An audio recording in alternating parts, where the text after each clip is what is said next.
Saludos a los que nos siguen a través de las redes sociales. Gracias porque día tras día se añaden más y más al canal. Les damos nuestros saludos más amorosos. Gracias a todos los que nos ven en Estados Unidos, en partes de Latinoamérica, porque se dan cita a través de internet y es una preciosa herramienta para poder seguir llevando el mensaje de salvación. Gracias a Dios por la iglesia física que está con nosotros en esta noche. Dios les bendiga. Gracias por poner en su corazón el deseo de venir y gracias al Espíritu Santo que les convence para estar con nosotros esta noche perseverando en la palabra de Dios. El tema que estamos abordando en estas semanas ha sido la iglesia o la eclesiología, como lo llamamos. El estudio sobre la iglesia, qué hace la iglesia, qué es la iglesia. Así que vamos a continuar con los puntos que nos quedamos la semana pasada, lo que significa ser parte del cuerpo de Cristo, si lo recuerdan. Que vimos que el primer punto o la primera característica es que debemos amarnos. La segunda característica es que debemos congregarnos. La tercera era que debemos ministrarnos o servir unos a otros, si lo recuerdan. Y vamos a ver esta tarde, noche ya, esas evidencias acerca del servicio, del punto número 3, lo que la Biblia nos dice acerca del servicio entre unos y otros dentro de la iglesia. Así que para empezar esta tarde vamos a ver la segunda parte del punto número 3, debemos ministrarnos o servir unos a otros. Y vamos a abrir nuestras Biblias en San Juan capítulo 13. Recuerden, cuando yo les digo San Juan o simplemente Juan, estamos hablando del Evangelio. Y aparte hay 3 cartas pequeñas de Juan. Entonces cuando sea primera, segunda o tercera de Juan va a ir precedido por el número, pero ahora vamos a ver el Evangelio de Juan. San Juan capítulo 13 versículo 34. San Juan 13 versículo 34.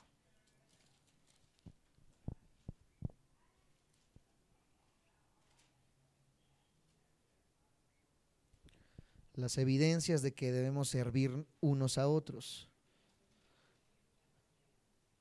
Aquí una evidencia acerca del amor, amarnos unos a otros. San Juan 13, versículo 34. ¿Lo tenemos? Dice, un mandamiento, esto es una orden, es un mandato de parte de Dios, es algo que debemos de hacer como cristianos. Dice, nuevo os doy, que os améis unos a otros como yo os he amado, que también os améis unos a otros. Dice, en esto conocerán todos que sois mis discípulos, si tuvierais amor los unos con los otros. En el español, o sea, en nuestro idioma, el español, el castellano, nosotros tenemos solamente una palabra para amor. Cuando nosotros decimos amor, bueno, pues englobamos todo acerca del amor. El amor de un esposo, el amor de un hijo, el amor de una esposa, etcétera, etcétera. En Estados Unidos la palabra amor se ha desvirtuado mucho. La palabra amor en Estados Unidos es love, y ellos dicen amo cualquier cosa. Por ejemplo, si ven una planta, ellos dicen, yo amo esa planta. Es una palabra que se usa muy comúnmente, pero que no se le da el peso que realmente merece la palabra amor. Pero en el original griego hay 3 palabras para poder identificar el amor.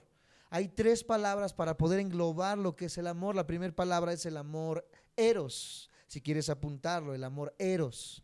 Es una palabra que identifica en el griego la palabra amor, pero este amor va dirigido hacia lo erótico, hacia la atracción sexual, si lo podemos llamar así, de una persona por otra. Es el amor eros.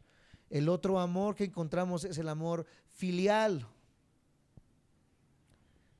El amor filial, que es un amor ahora más de hermandad, como el que nosotros tenemos como iglesia. Un amor fraternal, un amor que cuando yo veo a mi hermano y mi hermana en la fe que están pasando por alguna dificultad, ¿verdad? Por alguna circunstancia, hace que yo me duela juntamente con ella. Ese es el amor filial y ese es el amor el que nos invita a tener aquí en el versículo 34, que nos amemos como hermanos, que nos amemos filialmente. Y por último, hay una tercera palabra que describe el amor y ese es el amor ágape en el original griego, el amor ágape. Y este amor ágape es el amor que Jesús tuvo por nosotros en la cruz. Es un amor sacrificial. Es un amor que solamente Jesús pudo haber tenido por nosotros, porque es un amor que hace que yo pueda morir por otra persona. Ese es el amor ágape, el amor que Cristo tuvo por nosotros. Por lo tanto, en el original griego vemos que hay una mayor consistencia de lo que es el amor. No lo tomamos tan a la ligera como decir, bueno, yo amo, ¿verdad?, a mi perrita, o amo a mi perrito, o amo a mi gatito, sino que es un amor trascendental, es un amor que hace que sintamos el dolor ajeno. Ese es el amor que en este mandamiento que Cristo nos hace, quiere que tengamos, que nos amemos filialmente, que nos amemos como hermanos, como hermanas en la fe. ¿Cuántos tienen hermanos en la sangre? Levanten su mano. En la sangre, que tengan 3, 4, 5 hermanos. Bueno, yo creo que cualquiera de ustedes ama a su hermano, aunque a veces, ¿verdad?, se agarran el chongo, a veces se lleguen a molestar, etcétera, etcétera. Hay un amor que yo creo que si alguno de sus hermanos estuviera pasando por una aflicción médica, que tuviera la necesidad de un trasplante y ustedes tuvieran esa oportunidad de poder apoyar a su hermano, lo harían. ¿Por qué? Porque es su hermano, porque es parte de su familia, porque tiene su sangre corriendo en sus venas al igual que ustedes. De la misma manera, aquí el Jesucristo, ¿verdad?, nos está diciendo que de esa misma manera en la que amamos a nuestro hermano o hermana en la sangre, como iglesia debemos aprender a amarnos filialmente, debemos aprender a amarnos como una familia. ¿Me siguen hasta aquí? Me dicen amén. Es una evidencia. La segunda es que debemos dedicarnos unos a otros. ¿Qué significa esto? Vamos a Romanos 12 para poder entenderlo. Ahí donde están en San Juan, vayan haciendo sus hojas hacia adelante, van a encontrar Hechos y después de Hechos van a encontrar Romanos. Y una vez que encontramos Romanos, vamos a ir al capítulo 12, Romanos 12, versículo 5. Y nos damos cuenta cómo la iglesia que habla la Biblia es una iglesia completamente diferente a la que podemos ver quizás en nuestro día a día, la iglesia a la cual pertenecíamos, la iglesia universal a la que la mayoría de mexicanos perteneció. Ciertamente no vemos ninguna de estas características que la Biblia nos demanda. Romanos 12, versículo 5, cuando lo tengan me dicen amén. Dice, así nosotros, siendo muchos, ¿cuántos somos? Muchos. Somos un cuerpo en Cristo y todos miembros los unos de los otros. Todos somos parte de este cuerpo. Lo vimos la semana pasada y hoy se está reiterando. Somos un mismo cuerpo, a pesar de que somos muchos. Hay muchas iglesias, pero todas pertenecen al mismo cuerpo de Cristo. Los que nos acompañaron el día domingo al congreso vieron a otros hermanos y hermanas, ¿verdad?, en la fe, que quizás no conocías, quizás nunca los habías visto, pero al final de cuentas, cuando tú los saludas, sientes ese mismo amor, porque hay algo ahora que nos une, que se compagina, ¿verdad? Cuando tú lo ves y dices, esta persona tiene algo, ese algo que lo hace verse alegre, ese algo que hace, que provoca que tú te acerques y platiques con él de una manera como si lo conocieras de años de antigüedad. ¿Por qué? Porque eso que nos une es la presencia de Dios en nuestros corazones. Debemos dedicarnos, somos un solo cuerpo, debemos honrarnos. Ahí mismo no perdieron Romanos. En Romanos capítulo 12, ahí mismo, pero en el versículo 10, dice esta verdad, dice, amaos los unos a los otros con amor fraternal, lo que les decía hace un momento, la palabra fileos, en cuanto a honra, prefiriéndoos los unos a los otros. ¿Qué es la honra? Es el reconocimiento. Es reconocer quizás las virtudes de mi hermano, es reconocer quizás las aptitudes de mi hermano, es reconocer quizás que mi hermano es una buena persona, etcétera, etcétera, y eso lo reconozco. ¿Cómo? Lo reconozco públicamente. Yo puedo hablar bien de mi hermano y casi lo que siempre se da es que yo hable mal de una persona, que yo pueda ver sus defectos y diga, sí, es que sí, se ve que es cristiano, ¿verdad?, pero como que es medio especial, tiene un carácter medio fuerte. Casi siempre vemos las cosas malas de una persona, pero aquí nos habla y nos invita a que nosotros como hermanos en la fe honremos las buenas cosas que tienen nuestros hermanos y que cuando nos reunimos en una comida familiar, en una comida de la iglesia, podamos decir, ¿verdad?, es que el hermano Miguel, ¿verdad?, es bien entrón. Cuando decimos vamos a hacer una comida, él viene y le entra, ¿verdad? Es bien alegre. Mi hermana Vic, ¿verdad?, si le decimos que estamos pasando alguna apuración, ella va y también, ¿verdad? Mi hermana Leonor, ella es también una persona, ¿verdad?, que es bien amorosa, etcétera, etcétera. Que nosotros podamos reconocer esas virtudes de nuestros hermanos por encima de los defectos, que sí sabemos que tenemos defectos, que yo mismo debo reconocer mis defectos, defectos, pero por encima de ello debemos reconocer nuestras virtudes y honrar esas virtudes. Por ahí en los cumpleaños, por ahí en los eventos, ¿verdad? Que se pueden tener como familia o simplemente como hermanos en la fe, que podamos reconocer todo ello, que aprendamos a amarlos, que aprendamos a darles la mano, a abrazarlos, a darles, como dice el apóstol, un beso santo, ¿verdad? Demostrarles ese amor, demostrarles ese cariño, honrarlos ciertamente como debe de ser. Si hizo un buen trabajo, hermano, un abrazo y Dios te bendiga, ¿verdad? Porque hiciste un buen trabajo. Quizás, ¿verdad? Muchas veces no lo hicimos, no aprendimos a hacerlo porque nuestros padres, nuestros maestros jamás nos dieron pruebas de aprobación, jamás nos dieron la mano, jamás nos dieron una palmada en la espalda diciéndonos bien hecho, pero hoy Dios quiere romper con todo ello. Quizás por eso nosotros con nuestros hijos no lo pudimos hacer, en decir, hijo, hiciste un buen trabajo, mira, amor, hiciste un buen trabajo, porque nosotros no lo vivimos en nuestra niñez o en nuestra juventud, pero Dios quiere quebrantar todo ello para que hoy podamos ser libres de esas cosas, libres de esas ataduras y podamos ahora sí reconocer, amados santos de Dios, lo bueno que hay en nuestra familia en la fe. También debemos aprender a regocijarnos los unos con otros. Una palabra extraña, regocijarse. ¿Qué significa esto? Romanos 12:15, no lo han perdido, vamos ahí mismo, pero al versículo 15. Romanos 12:15.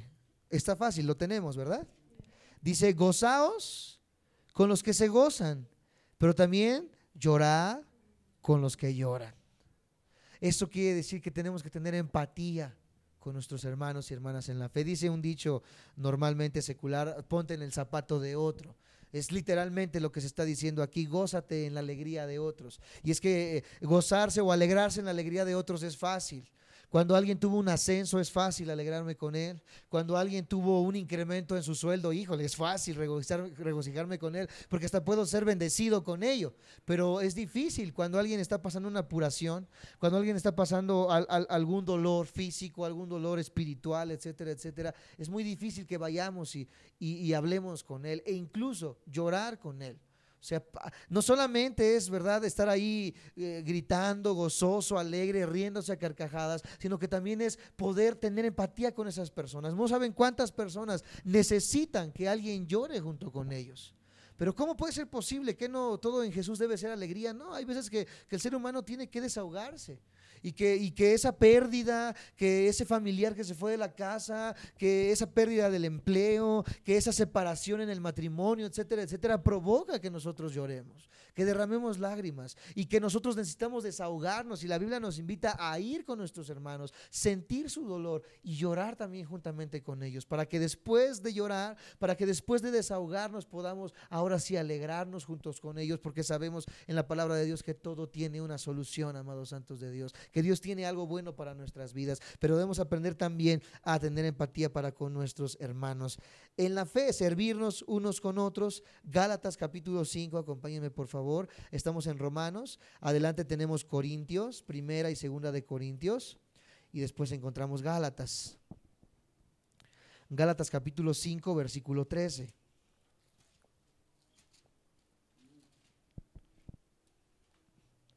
Gálatas capítulo 5, versículo 13.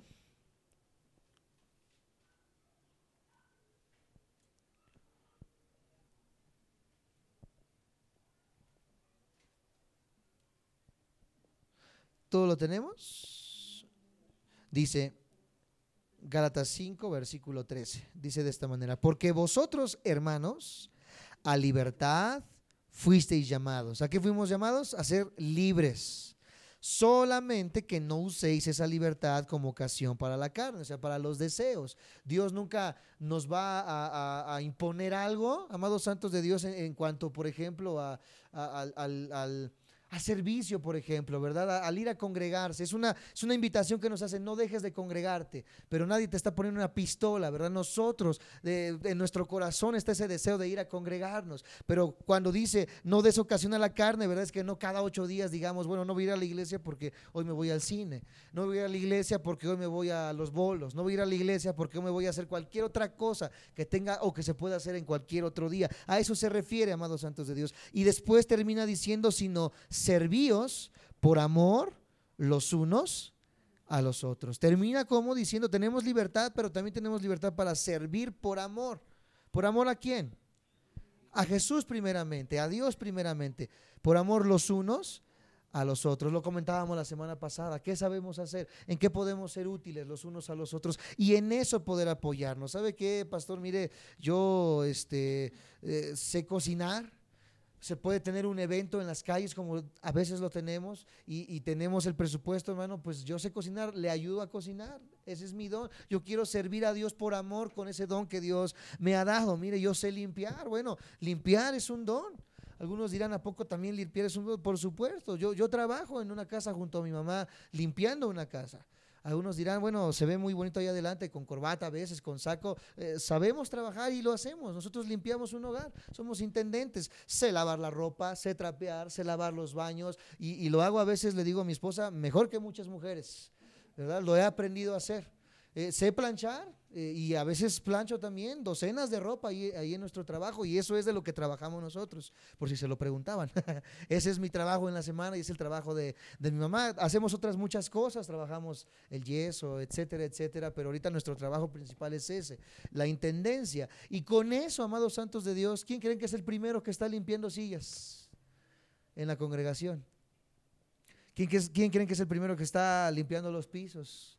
Limpiando el baño, acomodando, ¿verdad?, las cosas que se tienen que hacer ahora que hubo el Congreso. Nosotros, ¿por qué? Porque lo sabemos hacer y es un don que Dios nos ha dado, amados santos de Dios. Algunos dirán, entonces, ¿puedo servir de esa manera? Por supuesto.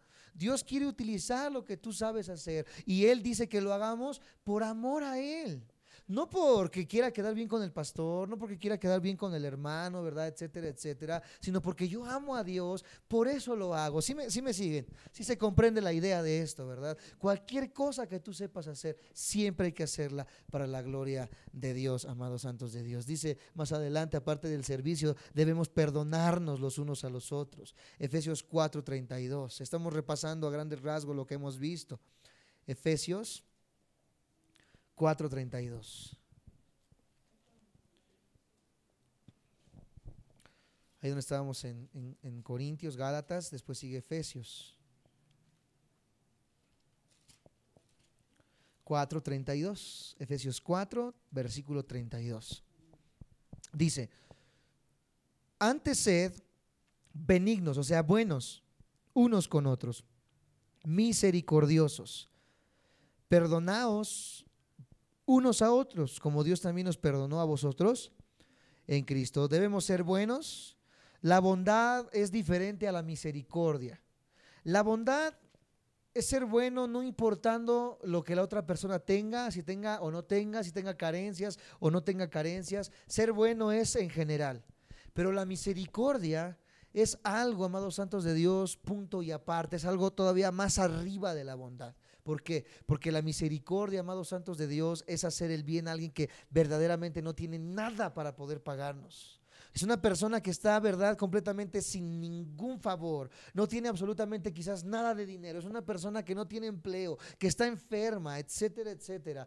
Como un ejemplo. Otro ejemplo es una persona que nos ha hecho tanto daño y que aún así yo he decidido perdonar y mi corazón se mueve a misericordia. Si yo quisiera, ¿verdad?, yo pudiera ir con la persona y meterle 2, 3 cachetadas por lo que me hizo, porque quizás se las merece, porque nos hizo mal. Pero ser misericordiosos es mover nuestro corazón y no darle a esa persona lo que es justo, sino perdonar por misericordia. A eso se refiere la misericordia. Y dice más adelante precisamente eso, ser misericordiosos perdonándoos unos a otros, como Dios también perdonó a vosotros en Cristo. Dios nos tuvo misericordia a pesar de que hemos hecho tanto mal. Él nos amó y nos perdonó. Nosotros también tenemos que amar y perdonar a otros por esa misma misericordia. Después también debemos alentarnos unos a otros. Primera de Tesalonicenses sigue hacia adelante, ahí empiezan los censes después de Efesios, Filipenses, Colosenses y al último tenemos Tesalonicenses. Primera de Tesalonicenses 5:11.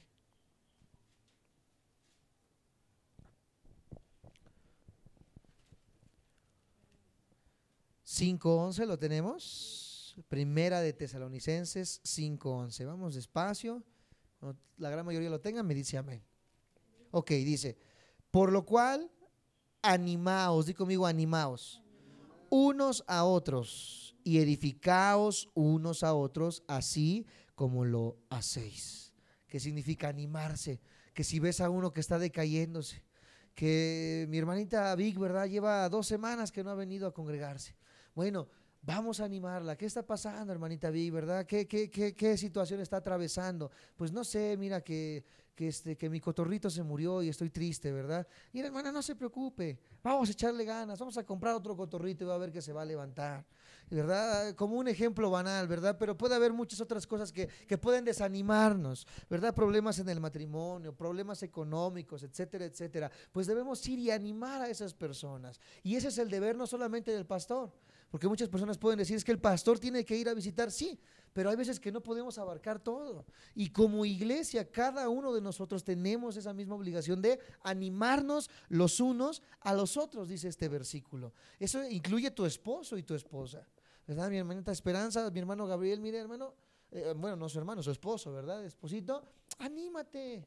Hoy te fue mal en el trabajo, hoy te sacaron empujones del metro, etcétera, etcétera. No te preocupes, mañana va a ser un buen día. Anímate, que Dios nos ama. Esposita, mira, los frijoles te quedaron bien salados, no te preocupes, pero anímate, mañana te van a salir mejor. Le echas unas papitas, ¿verdad? Y van a estar ricos. Pero muchas veces nosotros desanimamos a las personas con nuestras palabras. No, a ti nunca te sale nada. No sirves para la cocina, mejor me voy a ir a una fonda. Eso es desanimar. Y esas palabras no deben de estar en la boca de una persona que ha conocido a Dios, sino por el contrario, debe de haber amor y ánimo para con nuestros hermanos y hermanas en la fe. Debemos animarnos entonces también, ser hospitalarios, ya lo vimos la semana pasada, confesar nuestros pecados, ya lo vimos la semana pasada, y orar unos por otros, también lo vimos la semana pasada. Debemos orar unos por otros. Debes de orar por tu esposo, debes de orar por tu esposa, debes de orar por tus hijos. Mi mamá y mi papá siempre, aunque ellos a veces se daban cuenta y a veces no, nosotros sí nos dábamos cuenta de lo que hacían, pero mi papá cuando se iba a trabajar a las 4 de la mañana, se levantaba y estábamos nosotros durmiendo, a veces nos hacíamos, ¿verdad? Que estábamos durmiendo, pero nos dábamos cuenta de lo que pasaba, y ponía su mano sobre nuestra cabecita y nos decía, Señor, bueno, a nosotros le decía a Dios, Señor, guarda a mi hijo. Guarda a mi hija. Desde esa edad de 12 años, mi papá y mi mamá oraban por mis hermanas y decía, Señor, que tengan en el futuro un buen esposo, que encuentren un esposo que las ame, un esposo que las atienda como debe de ser, un esposo que te ame, que te busque, ¿verdad? Guarda a mis hijos de los peligros que hay en la calle. Mi papá decía, yo me voy a trabajar, no veo qué es lo que pasa con ellos, pero tú protégelos, Señor Jesús. A mi esposa, ¿verdad? Guárdala, dale sabiduría, porque esa es nuestra responsabilidad, amados santos de Dios, como hermanos y hermanas en la fe. Mi hermana Esperanza, su esposo, Señor, guárdalo en el camino, y viceversa. Señor, me voy al trabajo, mi esposa se queda sola, protégela en el hogar. A mis hijos cuando van en la calle con tanta ola de violencia que se escucha, con tantos robos, con tantos secuestros, Señor, guarda de mis hijos. Si ya son adultos los hijos, ¿verdad? Y están pasando por problemas, Señor, ayúdalos a que su matrimonio se una cada día más, a que nunca se den por vencidos, a que nunca tiren la toalla, sino por el contrario, se unan, su familia cada día más se levante. Esa es nuestra obligación como hijos e hijas de Dios. La pregunta es, no sé si lo hacemos o no, pero la respuesta debe de ser sí, Señor, yo quiero orar por mis hermanos y hermanas en la fe. ¿Cuántos oran por sus pastores? ¿Cuántos oran por sus líderes? ¿Cuántos oran por los maestros que dan la palabra de Dios? Debemos hacer también esto por el liderazgo, amados santos de Dios. Ahora sí, ese fue parte del punto número 3. Vamos al punto número 4. Fue el más largo, el número 3. Pero el número 4 es un poco más sencillo, pero igual de importante, que debe de hacer el cuerpo de Cristo. Apunta a cómo ser parte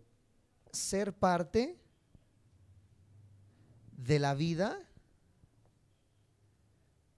ser parte de la vida de nuestros hermanos.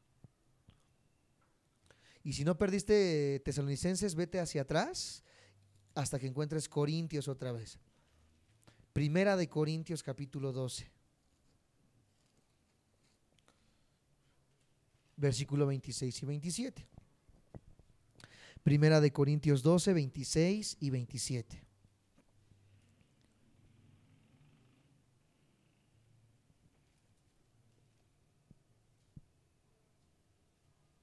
Cuando lo tengan me dicen amén. Primera de Corintios 12, 26 al 27.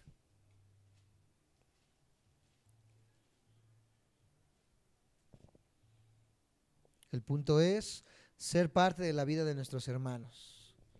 Primera de Corintios 12, 26 y 27.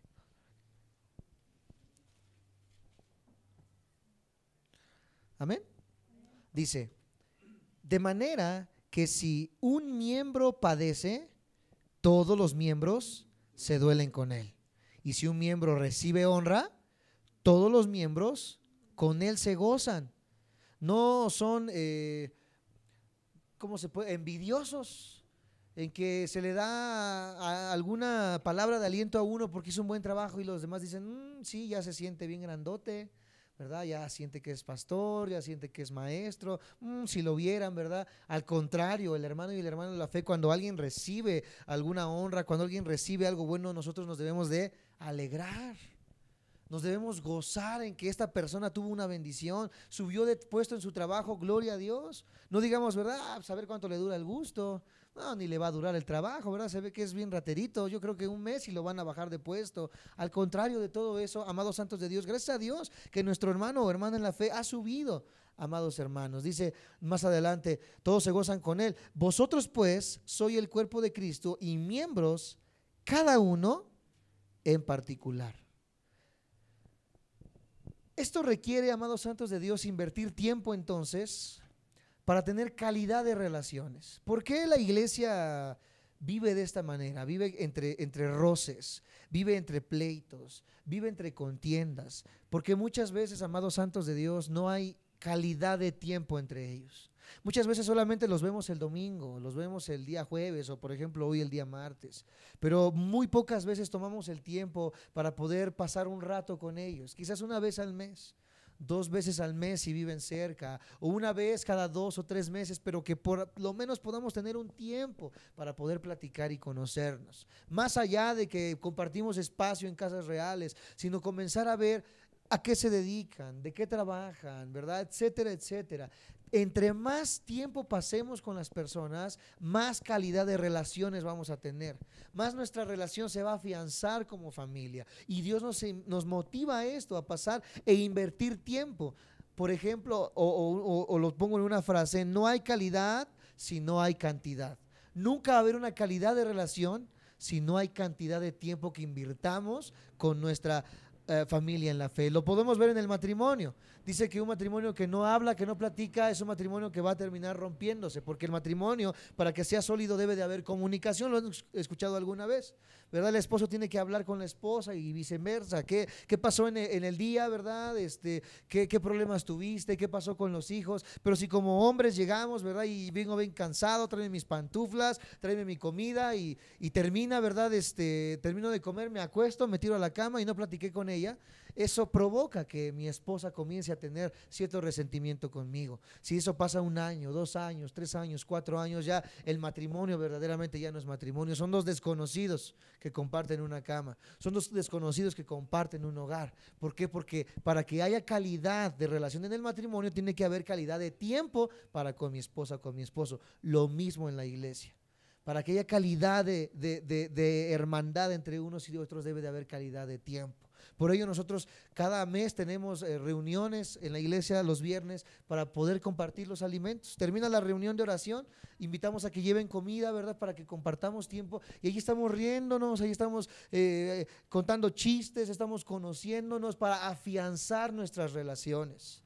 Por eso hay veces que decimos en la iglesia, se ve que es bien payasa esa hermana, se ve que es bien enojona esa hermana, etcétera, etcétera. Y cuando compartes tiempo con ella te das cuenta que no es cierto, que son bien buena onda, que son bien amorosos, ¿verdad? Que hay veces que, por ejemplo, a mí mi cara no me ayuda, parece que soy muy enojón, pero no es cierto, soy bien buena onda. Lo mismo con otros hermanos y hermanas en la fe, pero ¿cómo lo voy a descubrir si no paso tiempo con él? ¿Cómo voy a saber que mi hermano puede apoyarme en cierta área? ¿Verdad? Tengo un problema legal y no sé a quién acudir y quizás mi hermano en la fe es abogado y no lo sé y es de los buenos, ¿verdad? Y me puede apoyar, pero nunca lo descubrí. ¿Por qué? Porque nunca pasé tiempo de calidad con él o con ella. Por ello los martes, cada primer martes del mes, las mujeres se reúnen en la iglesia, toman un estudio y al final platican, ¿verdad? Toman igual tiempo para conocerse, etcétera, etcétera. Hay veces que los domingos igual se presta para ello, porque debemos tomar tiempo para conocernos, amados santos de Dios. Es una necesidad como iglesia el afianzar nuestras relaciones. El punto número 5 de lo que debe de hacer el cuerpo de Cristo es rendirnos cuentas para evitar desviarnos. Rendirnos cuentas para evitar desviarnos. Vamos a ver qué significa esto en Mateo capítulo 18. Mateo capítulo 18. El punto es rendirnos cuentas para evitar desviarnos. Mateo 18, 15 al 16. ¿Lo tenemos? Mateo 18, 15 al 16. Voy a darle lectura. Dice: por tanto, si tu hermano peca contra ti, ve y ¿qué? Y repréndele, estando tú y él solos. Si te oyere, has ganado. No, vénganse, vámonos en bola y vamos a decirle que hizo mal, a ver si así le da vergüenza, ¿verdad? O frente a la congregación: hermano, no me gustó lo que dijo, hermano, no me parece lo que esto, o cualquier cosa, ¿verdad?, que pueda suceder. Primeramente, si algo nos molesta de alguien o alguien nos hizo algo, debemos ir él y yo solitos. Es lo primero que me manda a hacer la palabra de Dios, y es cosa que muchas veces ni se conoce en la iglesia, lo que es la reprensión, lo que es la disciplina en la iglesia. Voy yo y él y hablo con él. Dice que si él entiende, he ganado a un hermano. Mas si no te oyere, ahora sí, toma aún contigo a uno o dos testigos, para que en boca de dos o tres testigos conste toda palabra. Vamos a ver ahorita más adelante qué sigue en esto. Cuando esta persona no hizo caso, por ejemplo, le prestaste 5,000 pesos. Ojalá tuviéramos 5,000 pesos, ¿verdad?, para poder prestarlos, pero ese es un ejemplo. 5,000 pesos le prestamos al hermano en la fe, al cristiano. No nos pagó, no nos quiso pagar, se está haciendo pato, como decimos los mexicanos. No voy a ir, ¿verdad?, y hacer un mitote en la iglesia. Es que es un ratero, ¿verdad? No me quiso pagar mi Jafra, no me quiso pagar mi Fuller, no me quiso pagar, porque no saben cuántos problemas hay en la iglesia así. Parecen niños de kinder, los hermanos y las hermanas, peleándose por cualquier cosa, por cualquier tontería. Si llega a pasar eso, dice, ve y habla con él.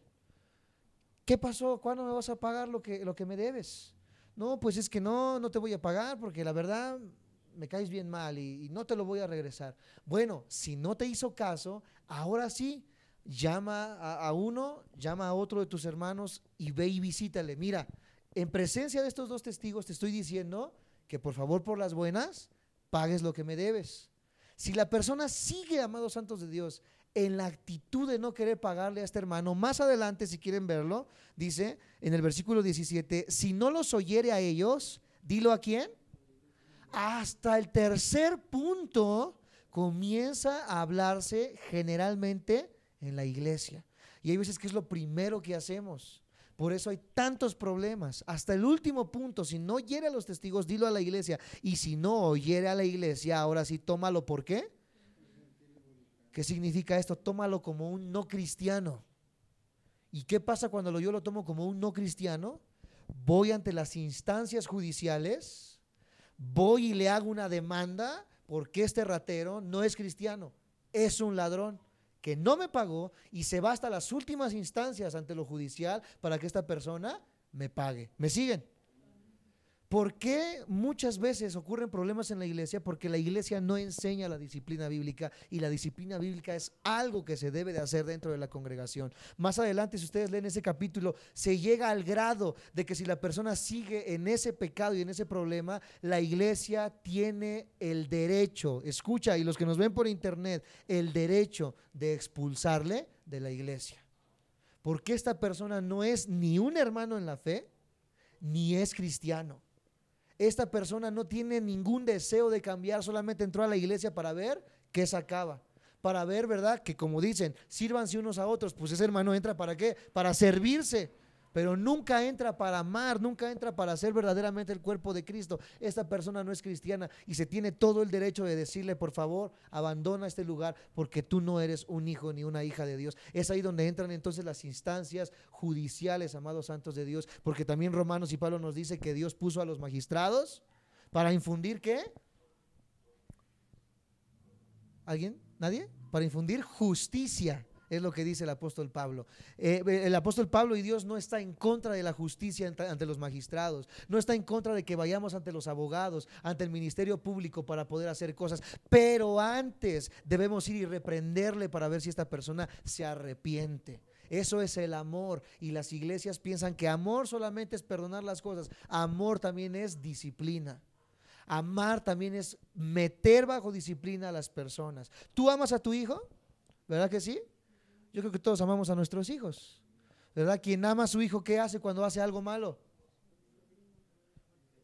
Los tenemos que reprender, los tenemos que disciplinar. Te quito el teléfono, te vas un mes sin salir, no va a haber televisión, etcétera, etcétera. Y llega a un grado a que si el hijo no entiende ni modos, dice mi papá, les damos sus pau pau. ¿Qué es eso, verdad? Lo agarras y pau, pau, pau. ¿Por qué? Porque lo necesitan reprenderlos. Y cuando les pegas, ¿tú los odias?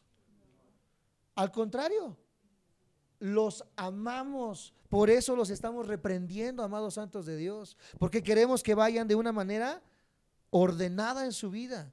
Si los dejamos hacer lo que quieran, yo vi en muchos casos, y les voy a contar un testimonio ahorita de lo que pasó en mi juventud.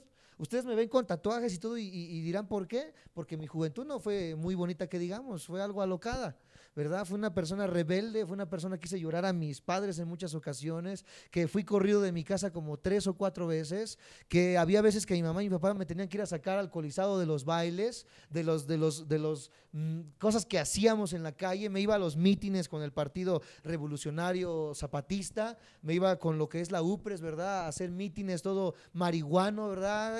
Era un relajo mi vida en aquel tiempo. Y cuando yo hacía eso, amados santos de Dios, mis papás nunca me lo permitieron. Siempre me estorbaron. Siempre me dijeron, si vas a hacer lo que tú quieres hacer, lárgate de mi casa. Yo no te voy a pagar ni tu ropa, ni tu comida. Haz tú lo que tú quieras hacer. Paga tu techo, paga tu gas, paga tu casa, págate tu propia ropa, porque bajo mi casa son mis reglas. Porque esa es la actitud que tienen que tener los padres para con los hijos, amados santos de Dios. Hoy los hijos le dicen a los papás, ¿qué hacer? Hoy los papás tienen miedo de disciplinar a sus hijos, cuando, amados santos de Dios, no tiene que ser así. Si no te gusta, mi hijito, tienes 12, 13 años, ya sabes moverte, vete de cerillo, gana tu propio dinero y vete de la casa, porque yo no voy a estar aceptando que hagas lo que tú estás diciendo que vas a hacer. ¿Te crees adulto? Perfecto, paga tu renta. ¿Te crees adulto? Perfecto, paga tu gas, paga tu ropa, porque en la casa vas a estar bajo las reglas de la casa. Porque si no hacemos esto, si mis papás no me hubieran estorbado, amados santos de Dios, yo vi morir amigos míos a causa de sobredosis, a causa de impactos de bala, amados santos de Dios. Hubo un jovencito como de 15 años, que nosotros le decíamos el calaco. Yo lo vi crecer desde los 2 años de edad.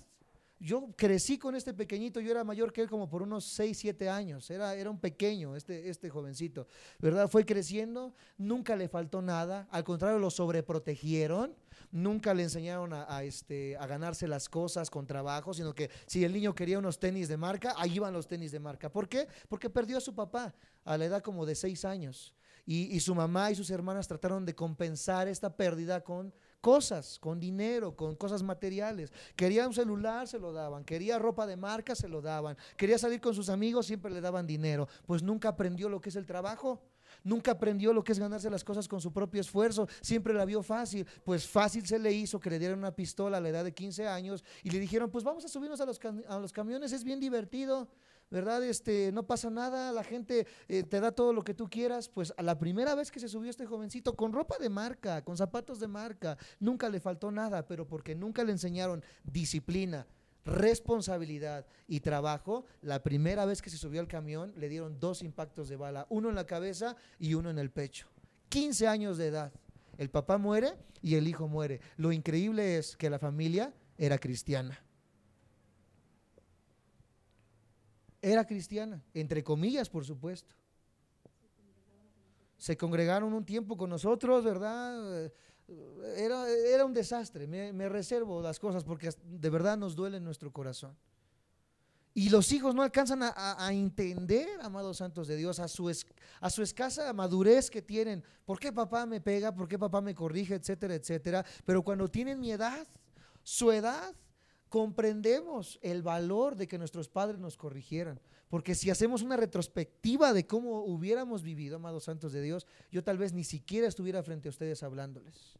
No sé si estuviera en la cárcel ahorita, no sé si estuviera parapléjico por alguna pelea en las calles, no sé si hubiera pasado algo en mi vida, amados santos de Dios. Pero gracias a que mis padres siempre me estorbaron y me disciplinaron, soy lo que soy. Tuve mis tropiezos, por supuesto, tengo cicatrices de lo que hice, claro está, pero le doy gracias a Dios por la disciplina. La disciplina es parte del amor. Por eso cuando un pastor venga y te diga, hermano, no estás haciendo las cosas bien, te está amando. Los pastores que son lisonjeros y que permiten que los que cantan estén con su noviecita toqueteándose, que los que aplauden, perdón, los que tocan la batería, ¿verdad?, estén teniendo una relación con una chica y con otra chica, que el diácono esté, ¿verdad?, en unión libre, que tenga uno, dos o tres amantes, etcétera, etcétera, pero porque dan los tienen ahí. Ese no es un pastor y es un pastor que no ama a la grey, porque el pastor que ama a la grey va a disciplinar. ¿Cuántas veces he tenido que bajar muchachos de tocar ahí enfrente? Y algunos hermanos aquí son testigos de que estaban muy bien y ¿sabes qué? Supe que están haciendo algo, discúlpame, pero no vas a seguir tocando. ¿Por qué? Porque no tienes la autoridad moral ni la autoridad espiritual delante de Dios para hacer lo que dices que estás haciendo. ¿Quieres vivir el mundo? Vete al mundo y haz lo que quieras, pero en la iglesia no vas a venir. ¿Crees que porque sabes tocar te voy a tener aquí? Estás muy equivocado. Prefiero tocar solamente la guitarra a que la iglesia se contamine, amados santos de Dios. Prefiero que un hijo se vaya de la casa, me decía mi papá, a que contamines a tus hermanas. Decía el pastor Alducin, prefiero echarte a la calle a ti y que no tus hermanos sigan la misma conducta, amados santos de Dios. Y cuando los hijos se van de casa y experimentan, regresan 2 o 3 años después diciendo, papá, sí es cierto, la regué. No era lo correcto, no era lo que tenía que hacer. Nunca, papás, teman darle disciplina a los hijos, y pastores que nos ven, nunca teman dar disciplina a la iglesia, porque la disciplina es parte del amor. Y ese es el último punto que íbamos a ver. Aparte de rendirnos cuentas, el primer paso era ese, ir y hablar con la persona. La persona no entiende, llevo a 2 o 3 testigos. ¿Sigue sin entender? Ahora sí, la iglesia tiene que saber lo que está pasando. Si aún así la persona no entiende, ni modos, bajo las instancias judiciales, porque esta persona tiene que pagar por lo que hizo. Dios es un Dios justo. Si Dios permitiera, amados santos de Dios, que esa persona se fuera con la suya, sería un Dios amoral. Entonces, que ninguno se vaya al infierno, como dice la Biblia, porque se vale de todo. No, Dios es un Dios de amor, pero también es fuego consumidor. Y es una característica de su persona, justicia y amor, y las dos van de la mano. ¿Sí me siguen? No, es que la iglesia es todo amor y puro beso y apapacho. No, no es cierto. Tenemos que meter disciplina, amados santos de Dios. Y ese es el punto número 6. La reprensión es fruto del amor. Confrontar, hablar seriamente, eso es la reprensión. Confrontar, hablar seriamente con alguien a causa de su comportamiento. Y la reprensión es un fruto del amor, lo vuelvo a repetir. El verdadero amor no es permisivo. Es que mamá, si no me amas, no me vas a dejar ir a la fiesta con mis amigas. No, porque te amo, no te voy a dejar ir a la fiesta con tus amigas. A menos de que haya una super relación como la había mis hermanas con mi mamá, que mis hermanas, a Dios, siempre fueron entendidas. Yo fui otro punto y aparte. Pero mis papás le decían a mi mamá, a mi hermana, ya cuando era grande, por ahí de los 17 años, 18 años de edad, estaba en la preparatoria. Mamá, me invitan a una fiesta, a una pijamada. ¿Sabes qué va a haber ahí? No va a haber agua de horchata ni de tamarindo, ¿eh? Sí, papá, yo sé que va a haber alcohol, yo sé que va a haber esto, entonces, ¿tú crees que es un lugar donde tú debes de estar? No, pues no, papá. Si van a ir, ¿verdad?, con tus amigos ahí al parque, al cine, no hay ningún problema, pero toda la noche fuera de casa y con tus amigos donde va a haber alcohol, donde va a haber drogas, no, hijo. ¿verdad? En cualquier otra instancia no hay ningún problema a ver con tus amigos, pero esta noche no te vas de la casa. Si hay una buena relación así con los hijos, pues gloria a Dios, qué bueno. Se fomentó desde pequeños esa relación, ese diálogo con los pequeños. Pero si no es así, amados santos de Dios, siempre la autoridad del papá y de la mamá debe de estar por encima de cualquier cosa en el hogar. Cuando no llevamos a cabo nuestra responsabilidad bíblica, nuestra irresponsabilidad crea mayor conflicto. Cuando nosotros dejamos que las cosas pasen y hacemos ojos que no ven, ¿verdad? Y el problema se agrava, y se agrava, y se agrava el problema. Queremos hacer, dice mi papá, ayer estaba diciendo tapar el sol con un ojo, perdón, con un dedo. No, con un ojo no lo podemos tapar. El sol con un dedo, ¿verdad? Es imposible que se pueda tapar. Llega un momento en que el problema es tan grande y tan grande que no se puede encubrir. Ya no se puede encubrir. ¿Y por qué llegó el problema a ser tan grande? Porque nunca se puso freno a la situación.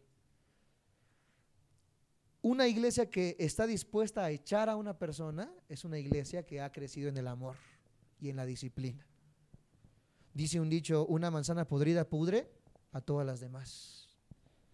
Hay un escritor que se llama Joshua Harris, y con esto termino en esta noche, Joshua Harris, y escribe en su libro esto: obtengo una maravillosa sensación de protección. Escucha, él se siente protegido al saber que si cometo un pecado escandaloso y no muestro arrepentimiento, mi iglesia no va a aceptarlo. Me pedirán que cambie. Con paciencia me guiarán a la palabra de Dios, y al final, si me niego a cambiar, con amor me van a expulsar. Eso, amados santos de Dios, es una iglesia bíblica. Es una iglesia que día tras día crece en amor, que día tras día crece en estas características de la hermandad, amados santos de Dios. Al final de cuentas dice que si se va y esta persona regresa, como el hijo pródigo, conocen la historia más o menos, que el hijo se va, ¿verdad? Quiere vivir el mundo, etcétera, etcétera, pero al final se da cuenta que hizo mal y regresa con su padre. De igual manera, amados santos de Dios, aquel que se va de la iglesia por disciplina, si Dios lo atrae una vez más, él va a regresar. Si no, nunca fue cristiano. Si no, nunca fue convertido. Si no, nunca nació de nuevo. ¿Cuánto tiempo llevamos, Jenny? Vamos a terminar en esta hora con este pensamiento, y seguimos la semana que viene ya terminando lo que es la iglesia, lo que es el estudio de la iglesia, y pasaremos dentro de 15 días al tema que nos compete. Así como están, cierren sus ojos, inclinen su rostro y vamos a darle gracias a Dios. Señor Jesús, en esta hora estamos agradeciéndote el consejo que tú nos das. Tu palabra, Señor, es algo impresionante, porque a lo largo de los siglos la historia ha corroborado, Señor Jesús, cómo los más grandes hombres, reyes, monarcas, Señor Jesús, se han basado en la Biblia para toda ley judicial, para toda ley moral, Señor Jesús. De igual manera la familia tiene en la Biblia, Señor, una ley moral, una ley, Señor, inescrutable, una ley, Señor Jesús, la cual hacemos bien en escuchar, porque con esta ley, Señor, tendremos hijos sanos, tendremos una familia sana. Gracias, porque tu palabra es amor, y tu palabra en amor nos corrige y nos disciplina, y es parte, Señor Jesús, del amor que tú nos tienes. Enséñanos cada día a ser sensibles a esto, a que cuando hagamos algo mal, Señor Jesús, y se nos reprenda en amor, aprendamos a recibirlo y a encaminarnos a cambiar, Señor Jesús. Oye, te pido con todo mi corazón, Señor, que día tras día esta congregación en Casas Reales y la congregación en Lomas de Tecámac aprenda el valor de la disciplina, el valor de la responsabilidad, el valor, Señor Jesús, del amor en cuanto a la reprensión, porque hace mucha falta. Y que día tras día, Señor Jesús, tú nos unas cada día más, para que cuando vengan los problemas, para cuando vengan las circunstancias, podamos salir adelante, Señor Jesús, en lo que compete a la fe. Bendecimos a nuestros hermanos y hermanas en la fe, y te damos las gracias por darnos esta preciosa familia. Tuya es la gloria, la honra y la exaltación, en el precioso nombre de Cristo Jesús. Amén y amén. Vamos a darle un fuerte aplauso a Jesús.